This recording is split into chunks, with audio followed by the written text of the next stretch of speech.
Joining us on the NHSTV podcast, I'm Jeremy Raw, coordinator for the Creative Media Production Academy. And with me today is Miss Celine Braswell. She is our Executive Director of College and Career Readiness and Innovation here in the district. So tonight is Expo. We're very excited about this. We have students all over our campus right now demonstrating professional skills. So I hear that we have a brand new tool that's going to assist further with that. Absolutely, Jeremy. You know, tonight is one of my favorite nights. We really get to showcase what our students do well and why it matters for them to actually present, why it matters for them to show their learning. It's not just about talking about it. It's about standing commanding, owning a room. And so these are the opportunities that our students have had in this district, and it's been something to really capitalize on. And so over the last 18 months, we've been in R&D working on building a professional skills performance review. It is an opportunity for a student and a teacher to sit down and look at these skills and say, am I any good at this? How does this work? How do I get better at something? Or, hey, I'm really good at this and I want to get better. How can I really hone that skill? And so it's kind of a cool instrument that we can utilize. It has 4 different domains in it. We talk about communication, collaboration, self-assessment, and we talk about professionalism. And then within that, there are 26 different indicators. Our business partners are always telling me, hey, Celine, it's great when we have an employee who has some good academic skills and they've got some technical training, but we need them to be able to work in a team. We need to be able to show up on time. Yeah, and that's a skill that is just vital today. And a lot of times people work in these little silos and they need to learn to communicate. That's fantastic. Absolutely. And so if we can get our students where they can capitalize on those professional skills, if they can be better at those things, plus great academics, plus great technical skills, they have a competitive advantage. Yeah, you're ready to go. Absolutely. And so it's been an amazing experience to go through this and watch it get developed. And now our students are starting to utilize it and to not just another way to capitalize on some of the great things that are happening for our kids. So how was this tool developed, this professional skills rubric? Great question. So we are part of a network that works with Mark Perna and our career trees. Like you'll see our career trees all across the campuses, our different programs, have them just like we do for creative media production. So at the bottom of the career tree are 4 different domains. So there's academics, experiences, developing your passion, and then professional skills. And everybody was like, well, I can measure experiences. I can measure academics. How do I measure professional skills? And so one of our network partners had sent us their rubric that they were using, but it was really punitive and it had a lot of things. It was focused on the teacher telling the student whether or not they were good at something. Like, oh, you were late 3 days. And teenagers love for the teachers to tell the students what they're supposed to be learning. Completely. And so, it's one of those, oh, you were late 3 days to this week, so you're not good at time management.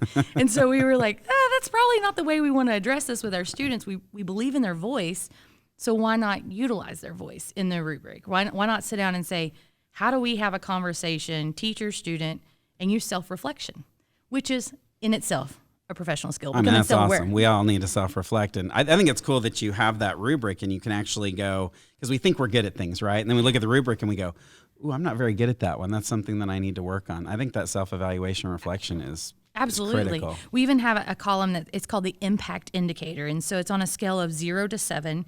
One of the reasons we didn't do it to 10 is because people automatically think of grades in academics. And so they're like, oh, 10, 100, thanks.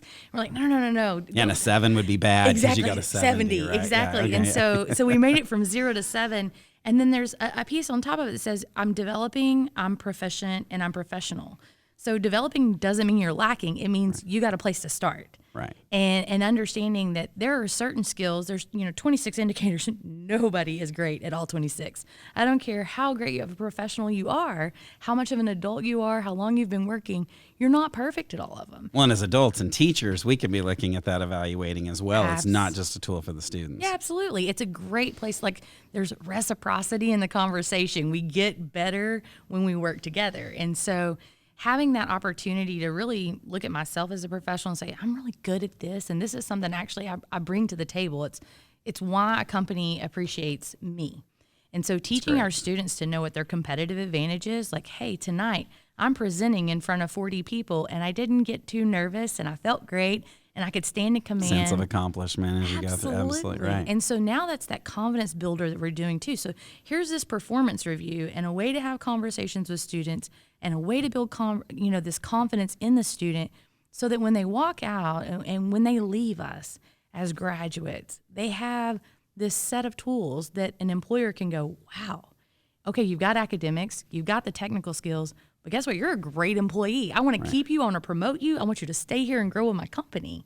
And at the end of the day, that's another way to make a family-supporting livable wage. Oh, yeah. Well, and we're finding more and more that businesses nowadays, they're like, give us people with professional skills. We'll teach them the other things they need to know. Absolutely. So sometimes we hear, we hire you for your technical skills. We keep you on for your professional skills. You keep the job there.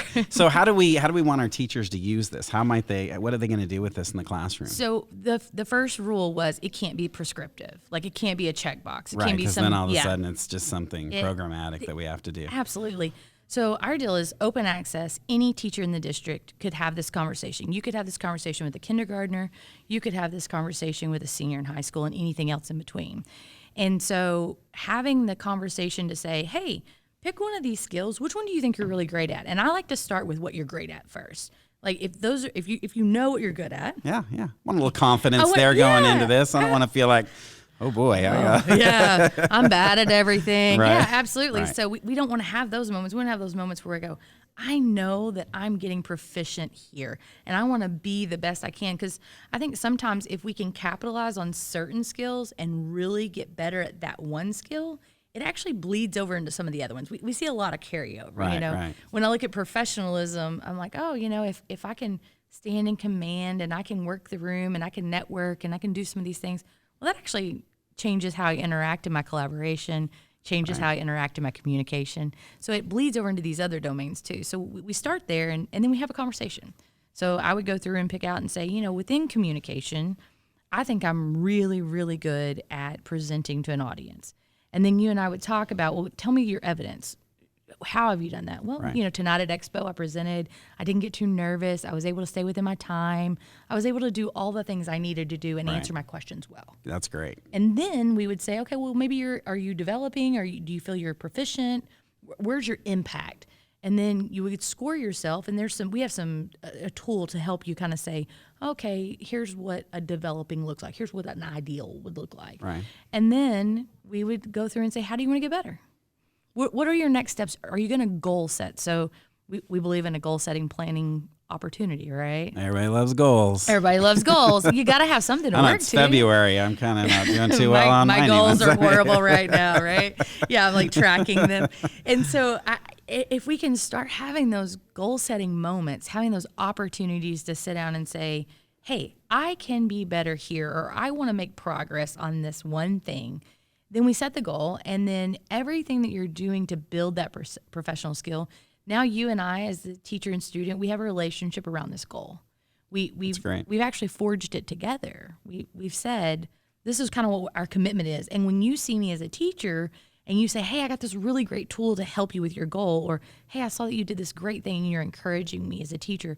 But as a student, I can also come to you and say, hey, I had a great win. Right. Look That's what great. I did here. We'll celebrate the things that we do well. It's another vehicle to have great relationship building between teacher and student.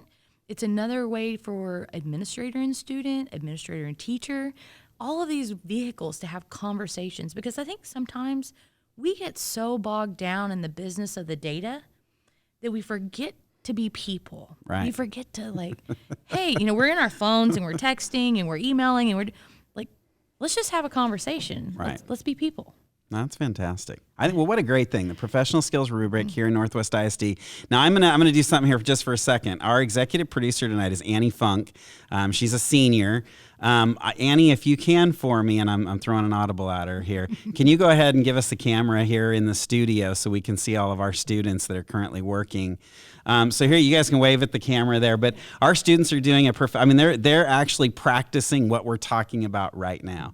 They had to be on time, communication skills. We have Allie Jo over here. Wave, Allie Jo. Allie Jo's our floor director, making sure that we're doing what we're supposed to be doing on the show. Give us a shot of the control room as well. So in the control room there, you're going to see our students that are working very diligently to bring you this broadcast tonight. And these are the types of things, you can come back to us now, but these are the types of things that we are helping our students here with at Northwest ISD. And I couldn't be more proud to be here and grateful for the opportunities that we provide the students. And this rubric, this professional skills rubric, is just one more of those things. One more thing. That's just great. one more way for our students to have a competitive advantage. To help them. Well, Absolutely. thanks for coming in, Miss Brazel. We I'm appreciate so excited. it. First ever. Hey, this was a great time in here. So we're going to send you back to the anchors here at the desk. Thanks for joining us tonight, guys.